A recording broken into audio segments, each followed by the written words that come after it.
ನಾನು ಇದನ್ನ ಧಾರ್ಮಿಕ ಕಾರ್ಯಕ್ರಮ ಅಂತ ಈ ಕಾರ್ಯಕ್ರಮವನ್ನು ರೂಪಿಸಲಿಲ್ಲ. ಮನುಷ್ಯನ ಬದುಕಿಗೆ ಸೂರ್ಯ, ಚಂದ್ರ, ಭೂಮಿ, ನೀರು, ಗಾಳಿ ಇವೆಲ್ಲ ಕೂಡ ನಮಗೆ ಇಲ್ಲದೆ ನಾವು ಯಾರು ಬದುಕಲಿಕ್ಕೆ ಸಾಧ್ಯ ಇಲ್ಲ. ನಮಗೆ ಬೆಳಕನ್ನು ಕೊಡುವಂಥ ಸೂರ್ಯನಿಗೆ, ಗಾಳಿ ಕೊಡುವಂಥ ವಾಯುವಿಗೆ, ನಮ್ಮ ಜೀವನದಲ್ಲಿ ನಮ್ಮ ರಕ್ತಗಳು ಹರಿಬೇಕಾದ್ರೆ ನೀರು, ನೀರಿಲ್ಲ ಅಂತ ಅಂದರೆ ರಕ್ತ ಆ ಕೆಂಪಿನ ಅಂಶಕ್ಕೆ ಶಕ್ತಿ ತುಂಬಲಿಕ್ಕೆ ಸಾಧ್ಯ ಇಲ್ಲ. ಇವತ್ತು ನಮ್ಮ ರಾಜ್ಯದಲ್ಲಿ ನಮ್ಮ ಜೀವ ನದಿ ಈ ಹಳೆ ಮೈಸೂರು ಭಾಗದಲ್ಲಿ ಸುಮಾರು 3 ಕೋಟಿ ಜನರಿಗೆ, ಬರೀ ಕರ್ನಾಟಕದಲ್ಲೇ, ಅದಾದ ಮೇಲೆ ತಮಿಳುನಾಡು, ಪಾಂಡಿಚೇರಿ ಮತ್ತು ಕೇರಳ ಕೆಲವು ಭಾಗ, ಈ ಭಾಗಕ್ಕೆ ಈ ಕಾವೇರಿ ತಾಯಿ ನಮ್ಮೆಲ್ಲರೂ ಕೂಡ ಜೀವನವನ್ನು ನಡೆಸ್ಕೊಂಡು ಬರ್ತಾ ಇದ್ದಾಳೆ. ನಮ್ಮ ಮನೆಯಲ್ಲಿ ನಮ್ಮ ಹೆತ್ತ ತಾಯಿಗೆ ನಾವು ಯಾವ ರೀತಿ ಗೌರವವನ್ನು ಕೊಡ್ತೇವೆ, ಅದೇ ರೀತಿ ಇವತ್ತು ನಾವು ನಮ್ಮ ಬದುಕಿಗೆ ಆಶ್ರಯನ ಕೊಟ್ಟಂಥ ಈ ಕನ್ನಂಬಾಡಿ ಕಟ್ಟೆಯ ಅಡ್ಡದಲ್ಲಿ ಪಾದದಲ್ಲಿ ಏನು ನಮ್ಮ ಕೊಡಗಿನಿಂದ ಈ ಕಾವೇರಿ ಹರಿತಾ ಇದ್ದಾಳೆ, ಆ ತಾಯಿಗೆ ನಮನವನ್ನು ಅರ್ಪಿಸುವಂಥ ಒಂದು ದೊಡ್ಡ ಪುಣ್ಯವಾದಂಥ ಕೆಲಸದಲ್ಲಿ ನಾವೆಲ್ಲ ಭಾಗಿಯಾಗಿದ್ದೇವೆ. ಇವತ್ತು ನನಗೆ ಭಾಳ ಸಂತೋಷ. ಸಿದ್ಧಗಂಗಾ ಶ್ರೀಗಳು, ನಿಶ್ಚಲಾನಂದ ಶ್ರೀಗಳು, ಆದಿ ಚುಂಚನಗಿರಿ ಶ್ರೀಗಳ ಪರವಾಗಿ ನಮ್ಮ ಸೋಮನಾಥ್ ಶ್ರೀಗಳು ಎಲ್ಲ ಕೂಡ ಇವತ್ತು ಬಂದು ಈ ಒಂದು ಐತಿಹಾಸಿಕ ಸಭೆಗೆ ಪಾಲ್ಗೊಂಡಿದ್ದಾರೆ. ಈ ಒಂದು ಪವಿತ್ರವಾದಂಥ ಕಾರ್ಯಕ್ರಮದಲ್ಲಿ ಬಂದು ದೀಪವನ್ನು ಕೂಡ ಬೆಳಗಿಸಿದ್ದಾರೆ. ಇದು ಮುಂದಕ್ಕೆ ಇದೊಂದು ಎಲ್ಲಿ ಮಟ್ಟಕ್ಕೆ ಬೆಳೀತದೆ ಅನ್ನೋದನ್ನು ನಾನು ಮಾತಾಡೋದಿಲ್ಲ. ನಾವ್ಯಾರೂ ಶಾಶ್ವತವಾಗಿ ಇರಲಿಕ್ಕೆ ಸಾಧ್ಯ ಇಲ್ಲ. ನಮ್ಮ ಬದುಕು ಕ್ಷಣಕ್ಕೆ ಕೆಲವು ವರ್ಷಗಳ ಮಾತ್ರ ನಾವಿರ್ತೇವೆ.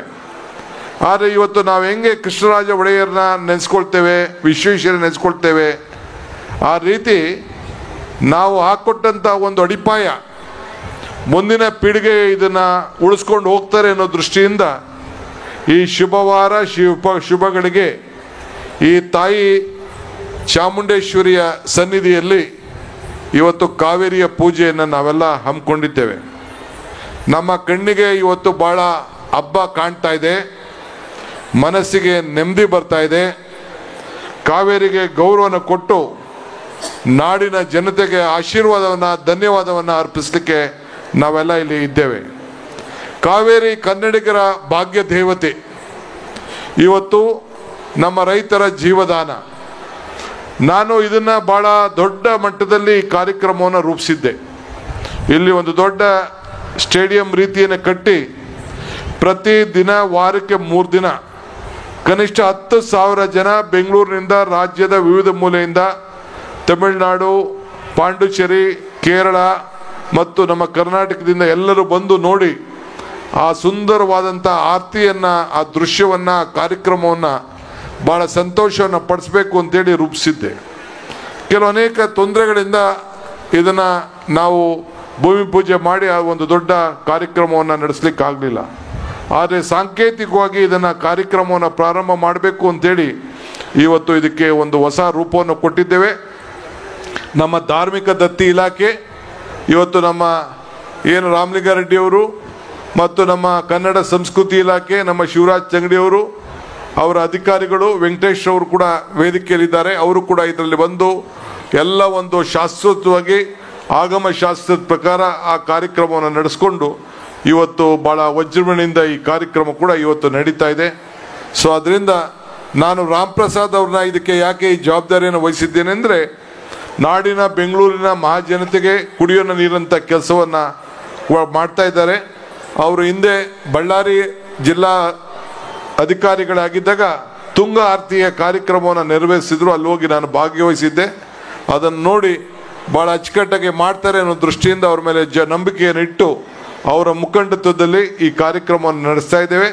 ಚಲುವರಾಯ ಸ್ವಾಮಿ ಮತ್ತು ಅವರ ತಂಡ ಸುಮಾರು 20 ಜನ ಶಾಸಕರು ಇವತ್ತು ಗಂಗೆ ಹತ್ರಕ್ಕೆ ಹೋಗಿ ಗಂಗಾ ನದಿಗೆ ಹೋಗಿ, ವಾರಣಾಸಿಗೆ ಹೋಗಿ, ಹರಿದ್ವಾರಕ್ಕೆ ಹೋಗಿ ಯಾವ ರೀತಿ ಮಾಡಬೇಕು ಅನ್ನೋದನ್ನು ಕೂಡ ಒಂದು ಪಟ್ಟಿಯನ್ನು ಕೂಡ ಕೊಟ್ಟಿದ್ದಾರೆ. ಒಂದು ದೊಡ್ಡ ರಿಪೋರ್ಟ್ ಕೂಡ ನನಗೆ ಸಲ್ಲಿಸಿದ್ದಾರೆ. ನಮ್ಮ ವೇದಿಕೆಯಲ್ಲಿ ನಮ್ಮ ಗೂಳಿಗೌಡರಿದ್ದಾರೆ, ರಮೇಶ್ ಬಂಡಿ ಸಿದ್ದೇಗೌಡರಿದ್ದಾರೆ, ಪುಟ್ಟಣ್ಣನವರಿದ್ದಾರೆ, ಎಲ್ಲರೂ ಕೂಡ ಮಧು ಮಾದೇಗೌಡರೆಲ್ಲ ಕೂಡ ಪ್ರವಾಸವನ್ನು ಮಾಡಿ ಅನೇಕ ಶಾಸಕರು ಒಂದು ವರದಿಯನ್ನು ಕೊಟ್ಟಿದ್ದಾರೆ. ಆ ಹಿನ್ನೆಲೆಯಲ್ಲಿ ನಾವು ಈ ಕಾರ್ಯಕ್ರಮವನ್ನು ಈಗಾಗಲೇ ನಾನು ರೂಪಿಸಿದ್ದೇನೆ. ನಾನು ಇವತ್ತು ಹೇಳ್ತೀನಿ ಕೇಳಿ, ಯಾರೇ ತೊಂದರೆ ಮಾಡಬಹುದು, ಪ್ರಾರ್ಥನೆ ಯಾರ ಮನೆಯ ಸೊತ್ತಲ್ಲ. ಮನಸ್ಸಿನಲ್ಲಿ ನಾವು ಪ್ರಾರ್ಥನೆ ಮಾಡ್ಬೋದು, ಆರ್ತಿಲಿ ಪ್ರಾರ್ಥನೆ ಮಾಡ್ಬೋದು, ವಿವಿಧ ರೀತಿಯಲ್ಲಿ ನಾವು ಯಾವುದೇ ರೀತಿ ಮಾಡ್ಬೋದು.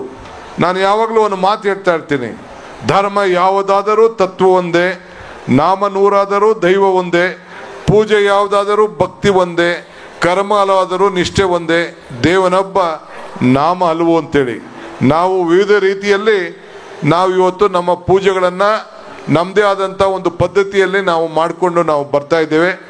ಈ ಕಾವೇರಿ ನದಿ ಮುಂದಿನ ದಿನದಲ್ಲಿ ಈ ವರ್ಷ ಇತಿಹಾಸ ಸೃಷ್ಟಿ ಮಾಡಿದೆ. ಆಗಸ್ಟ್ನಲ್ಲೇ ನಾವು ಇವತ್ತು ಪೂಜೆಯನ್ನು ನಾವು ಸಲ್ಲಿಸಿದ್ದೇವೆ. ಸುಮಾರು 89 ವರ್ಷ ಆಗಿತ್ತು ಕಾವೇರಿ ತುಂಬಿ ಆಗಸ್ಟ್ನಲ್ಲಿ. ಅದಕ್ಕೆ ಬಂದು ನಾನು, ಗೌರವಾನ್ವಿತ ಮುಖ್ಯಮಂತ್ರಿಗಳು ಇಬ್ಬರು ಬಂದು ಮತ್ತು ಎಲ್ಲ ನಮ್ಮ ಜಿಲ್ಲಾ ಸಚಿವರು, ಶಾಸಕರೆಲ್ಲ ಬಂದು ಆ ತಾಯಿಗೆ ಬಾಗಿನ ಅರ್ಪಿಸುವಂಥ ಕಾರ್ಯಕ್ರಮ ಕೂಡ ನಾವು ಮಾಡಿದ್ದೇವೆ. ಇದು 5 ವರ್ಷ 5 ದಿನಗಳ ಕಾಲ ಭಾಳ ಸಾಂಕೇತಿಕವಾಗಿ ಕಾರ್ಯಕ್ರಮ ಇದು ನಡೀತದೆ. ಅದಾದ ಮೇಲೆ ಸಾಯಂಕಾಲ ಅದಾದ ಜೊತೆಯಲ್ಲೇ ಇವತ್ತು ಅನೇಕ ನಮ್ಮ ಸಾಂಸ್ಕೃತಿಕ ಕಾರ್ಯಕ್ರಮ, ಅರ್ಜುನ್ ಸರ್ಜಾ ಅವರು, ನವೀನ್ ಅವರು ಮತ್ತು ಪಲ್ಲವಿ ಅವರು, ರಮೇಶ್ ಕೃಷ್ಣರವರು, ಹೇಮಂತ್ ರವರು, ಶಿಶಾಂತ್ ಅವರು, ಹಿಂಗೆ ಅನೇಕರು ಇವತ್ತು ಕಾರ್ಯಕ್ರಮ ಕೂಡ ಸಾಯಂಕಾಲ ಇವತ್ತು ನಡೆಸುವಂಥ ಕಾರ್ಯಕ್ರಮವನ್ನು ಮಾಡ್ಕೊಳ್ತಾ ಇದ್ದಾರೆ. ಸೊ ಅದರಿಂದ ಮೈಸೂರು, ಮಂಡ್ಯ, ಕೊಡಗು ಮತ್ತು ಬೆಂಗಳೂರಿನ ಮಹಾಜನತೆ ಯಾರ್ಯಾರು ಇವತ್ತು ಈ ಬೃಂದಾವನ ವೈಭವ ವರ್ಷದಿಂದ ಇವತ್ತು 16 ವರ್ಷದಿಂದ ಇವತ್ತು ಇತಿಹಾಸ ಉಳ್ಳಂಥ ಈ ಕಾರ್ಯಕ್ರಮ ಇದೆ, ಈ ತೋಟ ಇದೆ, ಈ ಗಾರ್ಡನ್ ಇದೆ, ಅದನ್ನೆಲ್ಲ ನೋಡಿ ಭಾಳ ಸಂತೋಷವನ್ನು ಪಡುವಂಥ ಕೆಲಸ ಇವತ್ತು ಆಗಲಿ. ಮುಂದಿನ ದಿನದಲ್ಲಿ ನಾನೇನು ಒಂದು ಯೋಜನೆಯನ್ನು ಸಿದ್ಧತೆಯನ್ನು ನಮ್ಮ ಸರ್ಕಾರ ಮಾಡಿದೆ, ಸಿದ್ದರಾಮಯ್ಯನವರ ನೇತೃತ್ವದ ಸರ್ಕಾರ, ಜಿಲ್ಲಾ ಸಚಿವರ ಮುಖಂಡತ್ವದಲ್ಲಿ, ಸ್ಥಳೀಯ ಎಲ್ಲ ಶಾಸಕರ ಸಹಕಾರದಿಂದ ಏನು ಕಾರ್ಯಕ್ರಮ ಇದೆ ಅದನ್ನು ಖಂಡಿತ ನಾವು ಮುಂದುವರಿಸ್ತೇವೆ. ಆ ತಾಯಿ ಕಾವೇರಿ ಮತ್ತು ಚಾಮುಂಡಿ ನಮಗೆ ಸಂಪೂರ್ಣವಾದಂಥ ಶಕ್ತಿ, ಆಶೀರ್ವಾದವನ್ನು ಕೊಡ್ತಾಳೆ. ಅದು ನಮಗೆ ಸಂಪೂರ್ಣವಾದಂಥ ನಂಬಿಕೆ ಇದೆ. ಪ್ರಾರ್ಥನೆ ವಿಫಲ ಆಗಲಿಕ್ಕೆ ಪ್ರಯತ್ನ ವಿಫಲ ಆಗ್ಬೋದು, ಪ್ರಾರ್ಥನೆ ವಿಫಲ ಆಗೋದಿಲ್ಲ ಅನ್ನೋದನ್ನು ಚಾಮುಂಡಿ ಸನ್ನಿಧಿಯಲ್ಲಿ ನಾನು ಹೇಳ್ತಾ ಇದ್ದೇನೆ. ಕನ್ನಂಬಾಡಿಯ ಕಟ್ಟೆ ನಮ್ಮೆಲ್ಲರ ಅನ್ನದ ತಟ್ಟೆ ಅಂತ ಕೂಡ ಹಿಂದೆ ನಾನು ಅನೇಕ ಸಂದರ್ಭದಲ್ಲಿ ಇದೇ ವೇದಿಕೆಯಲ್ಲಿ ನಾನು ಮಾತಾಡಿದ್ದೆ. ಹಂಗೆ ಇವತ್ತು ತಾವೆಲ್ಲ ಕೂಡ ಇವತ್ತು ಬಂದು ಇಂಥ ಪವಿತ್ರವಾದಂಥ ಕಾರ್ಯಕ್ರಮದಲ್ಲಿ ಬಂದು ಪಾಲ್ಗೊಂಡು ಈ ಒಂದು ದಿವ್ಯವಾದಂಥ ಈ ಒಂದು ಭವ್ಯವಾದಂಥ ಆರತಿ ಕಾರ್ಯಕ್ರಮದಲ್ಲಿ ಪಾಲ್ಗೊಂಡು ನಿಮ್ಮ ಮನಸ್ಸಿಗೆ ನೆಮ್ಮದಿ ಉಂಟು ಮಾಡ್ಕೊಳ್ಳೋಂಥ, ಶಾಂತಿ ಉಂಟು ಮಾಡ್ಕೊಳ್ಳೋಂಥ ಕಾರ್ಯಕ್ರಮಕ್ಕೆ ತಾವೆಲ್ಲ ಬಂದಿದ್ದೀರಿ. ಶ್ರೀಗಳು ಬಂದು ಇದಕ್ಕೆ ಒಂದು ಜ್ಯೋತಿಯನ್ನು ಬೆಳಗಿಸಿದ್ದಾರೆ. ಈ ಜ್ಯೋತಿ ಶಾಶ್ವತವಾಗಿ ಇವತ್ತು ಬೆಳಗ್ತದೆ, ಇಡೀ ನಮ್ಮ ರಾಜ್ಯವನ್ನು ಇವತ್ತು ಬೆಳಗ್ತದೆ. ಮುಂದಿನ ದಿನದಲ್ಲಿ ಈ ಜ್ಯೋತಿ ಬೆಳಗ್ದ್ರಿಂದ ನಮ್ಮ ಏನು ಮೇಕೆದಾಟು ಯೋಜನೆಗೆ ನಾವೆಲ್ಲ ಹೆಜ್ಜೆ ಹಾಕಿದ್ದೇವೆ, ಹೆಜ್ಜೆ ಹಾಕಿ ಒಂದು ಹೋರಾಟಕ್ಕೆ ಕಾಲಿಟ್ಟಿದ್ದೇವೆ. ಅದಕ್ಕೆ ಸಂಪೂರ್ಣವಾದಂಥ ಒಂದು ಹಿತಶ್ರೀ ಆಡಿ ಆ ಅಣೆಕಟ್ಟಿ ಕಡಂಥ ಒಂದು ಶಕ್ತಿ ಆ ತಾಯಿ ಕಾವೇರಿ ಮತ್ತು ಚಾಮುಂಡಿ ನಮ್ಮೆಲ್ಲರೂ ಕೂಡ ದೊರಕ್ತಾರೆ ಅನ್ನೋದನ್ನು ಭಾವಿಸಿ ನಿಮ್ಮೆಲ್ಲರ ಆಶೀರ್ವಾದ ಸದಾ ನಮ್ಮ ಮೇಲೆ, ನಮ್ಮ ಸರ್ಕಾರ ಮೇಲೆ ಇರಲಿ ಅಂತೇಳಿ ಪ್ರಾರ್ಥಿಸಿ ನನ್ನ ಮಾತನ್ನು ಮುಗಿಸ್ತೇನೆ. If you like this video ಬೇಗ ಲೈಕ್ ಮಾಡಿ, ಕಾಮೆಂಟ್ ಮಾಡಿ, ಶೇರ್ ಮಾಡಿ ಹಾಗೂ ಯೋಯೋ ಟಿವಿ ಕನ್ನಡವನ್ನು ಸಬ್ಸ್ಕ್ರೈಬ್ ಮಾಡಿ.